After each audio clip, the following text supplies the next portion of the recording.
bayram mesajı gönderdi.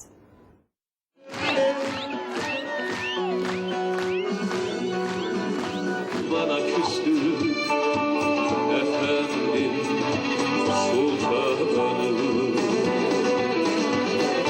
nefsime haddini bildirmek için, nefsime haddini bildirmek için. Sultan Gazi Belediyesi'nin Ramazan Bayramı etkinliklerindeyiz ve yanımızda bir misafirimiz var. Misafirimiz aslında hem uzaklardan hem yakınlardan. Azerbaycan Milletvekili Sayın Ganire Paşayeva yanımızda. Ganire Hanım, öncelikle hoş geldiniz. Çok teşekkür ederim efendim. Ben de sizin televizyonunuz vasıtasıyla Türkiye'de yaşayan bütün kardeş bacılarımızı, büyüklerimizi, Türk dünyasının sizin televizyonunuz biliyorum Balkanlarda yayım yapar. Balkanlardaki bütün canım kardeşlerimizi, bacılarımızı, büyüklerimizi, dünyanın her yerindeki insanımızı, Türk insanlığı, Müslümanları, herkesi tebrik ediyorum. Bu güzel ayımız, Ramazan ayı bitti. Ramazan bayramımız. Ramazan bayramı münasebetiyle tebrik ediyorum herkesi. Her bir insanımızın ailesine ruzi, bereket, mutluluk, huzur, sevinç arzu ediyoruz. Dualarımız hep bu. Hiç zaman gözyaşı olmasın, keder olmasın. Hep birlik, beraberlik içerisinde milletimize Allah hoş günler yaşamayı kısmet etsin. Bugün de çok mutluyum. Çünkü Ramazan bayramında hayatımda ikinci defa Türkiye'de Ramazan bayramında olurum. Bu ayrı bir mutluluk. Çünkü Türkiye bizim için, benim için Türkiye başka bir devlet değil. Türkiye bizim vatanımızdı. Azerbaycan ve Türkiye içerisinde arasındaki sınır, onlar sadece bir sınır. Onlar bizim ne gönlümüzde var, ne düşüncemizde var. Burası vatanımız. Azerbaycan'da sizin, buradaki kardeşlerimizin hepsinin vatanım. Balkanlarda vatanım, Orta Asya'da vatanım. Nerede benim insanım varsa orası benim vatanımdı. O yüzden de burada olmaktan ayrıca çok mutluyum. Bugün Sultan Gazi'de olmaktan çok mutluyum. Sultan Gazi adına yakışır şekilde güzel bir Ramazan bayramı etkinlikleri düzenlemiş. Burada halkı bu kadar sıcak görmek, halkın bu sıcaklığıyla Ramazan bayramını yaşamak çok mutluluk. Belki hayatımda yaşadığım en güzel Ramazan bayramlarının biri diyebilirim ki bu günleri sanki öz ailemle beraberim, öz yakınlarımla beraberim. Çok güzel, bu halkın arasında bu mutluluğu paylaşmak çok güzel. O yüzden de belediye başkanına çok teşekkür ederim. Belediye başkan yardımcımıza çok teşekkür ederim. Onun güzel hanımına, güzel eşine çok teşekkür ederim. Bütün belediyede çalışanlar, kardeşlerimizin hepsine çok teşekkür ederim ki ben sanki öz evimdeyim kimi, öz ailemdeyim kimi özümü hissettim bu bayramda. Ve Sultan Gazi insanının da bu kadar sıcaklığı bana ayrıca bir belediye zevk verdim. İnsanların bu kadar böyle Ramazan bayramını birlikte qeyd etmesi, artık etkinlikler başa çatmış, bütün insanlar birlikte sohbet ediyor. Böyle çok mutlu oldum böyle bir manzaranı görmekten. O yüzden de herkesi tebrik ediyorum. Tek Sultan Gazi'ni değil, bütün Türkiye'mizi, dünyanın tekrar her yerinde yaşayan insanımızı tebrik ediyorum. Ne mutlu bize, ne mutlu bana ki Allah bana bu günleri gösterdi. Ben şeyde de söyledim, konserden önce de söyledim. Ben çocukluğumda ortaokulda okuduğum zaman bu günü hayal edemezdim. Kimse bana bir gün sen Türkiye'ye gideceksin, Türkiye'de Ramazan bayramında olacaksın, orada konuşma yapacaksın derdiyse bu bir gerçek olmayacak hayal derdim. Çünkü bunun o kadar hayalini kurduk ki dedelerimiz, babalarımız bugünün hayaliyle ağladılar hep. Ne mutlu ki bize, biz bugünü gördük. Sovyet İmparatorluğu yıkıldı. Biz işgalden kurtulduk. Hem Azerbaycan kurtuldu, hem Orta Asya'daki diğer Türk Cumhuriyetlerimiz kurtuldu ve özgür cumhuriyetler olarak artık birlikte Türkiye'mizde güzel bu bayramları paylaşırız. Ben bugün ayrıca dün 30'un Zafer Bayramımızdı.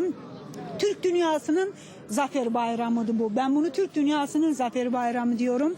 Bu bayramı bize yaşadan büyüklerimizin karşısında, onların ruhu karşısında baş eğrik, şehitlerimizin karşısında baş eğrik ve büyük gazimiz Böyük Atatürk'ün karşısında baş eğri. Çünkü Böyük Atatürk'ümüz o zamanlar derdi ki Sovet İmparatorluğu zamanında bir gün Sovyetler yıkılacak.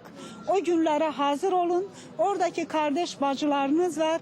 Onlarla birlikte, beraberlikte olmanız gerekir. Ve bugünler Allah bize bu günü, bu mutluluğu yaşadır ve biz bunun kıymetini bilmeliyiz, kadrini bilmeliyiz. Eğer Allah bize bu mutluluğu verdiyse o zaman geleceği için daha da beraberlik ve birlik içerisinde adımlamamız lazım. Avrasya adlandırdığımız coğrafyada 300 milyonuz. Türk insanı 300 milyonuz. Biz bu coğrafyanın söz sahibiyiz. Bizim milli liderimiz Haydar Aliyev Azerbaycan özgürlüğünü kazandıkta bir söz dedi. Azerbaycan ve Türkiye tek millet iki devletti dedi. Bunu böyle bilin, böyle büyüyün diye. Ben çok mutluyum ki artık biz tek millet 7 devlet bilincinin altına geliyoruz. Bugün Kırgızistan'ın özgürlüğünü kazanmasının 20. yıl dönümünü Özbekistan, Türkmenistan, Kazakistan, biz, Türkiye öyle güzel bir ortam vardı ki İstanbul'da. Ben dedim ki demek ki bu hayalimiz de gerçek olmak yolundadır. İnşallah birbirimize sahiplenmeliyiz. Tekçe Türk'ü Cumhuriyetler değil, Balkanlardaki kardeşlerimize sahiplenmeliyiz. Ben Balkanlarda çok oldum. Balkanlardaki kardeşlerimiz bize çok ihtiyacı var.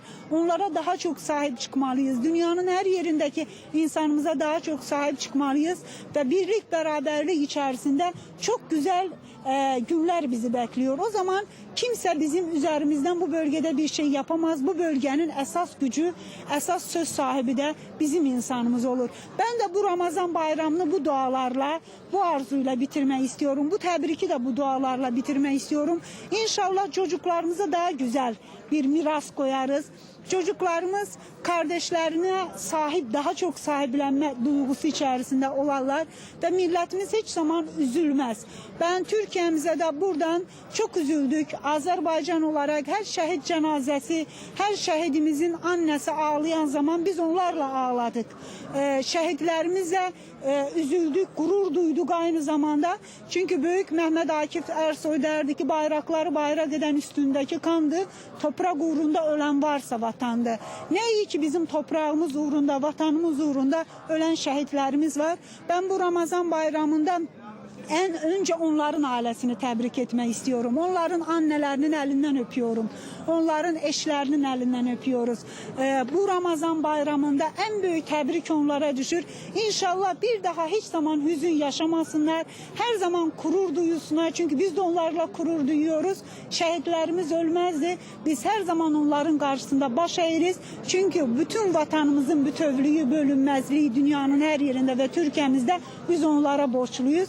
O yüzden de şehit ailelerimizi, şehit annelerimizi, şehitlerin hanımlarını, herkes onların yakınlarını bu Ramazan'da özellikle tebrik etmek istiyorum. İnşallah Türkiye'mize Allah Teala'dan en büyük arzumuz bu Ramazan'da bir daha gözyaşı olmasın. Anneler ağlamasın. Güzel bir böyle diye gelen Ramazan'ı daha güzel, buruk değil daha güzel yaşayak. Biz de buruk yaşadık bu Ramazan'ı. Çünkü topraklarımızın %20'si Azerbaycan'ın hala işgal altında. 1 milyon köçmenimiz öz evinde iftar sofraları açamadı.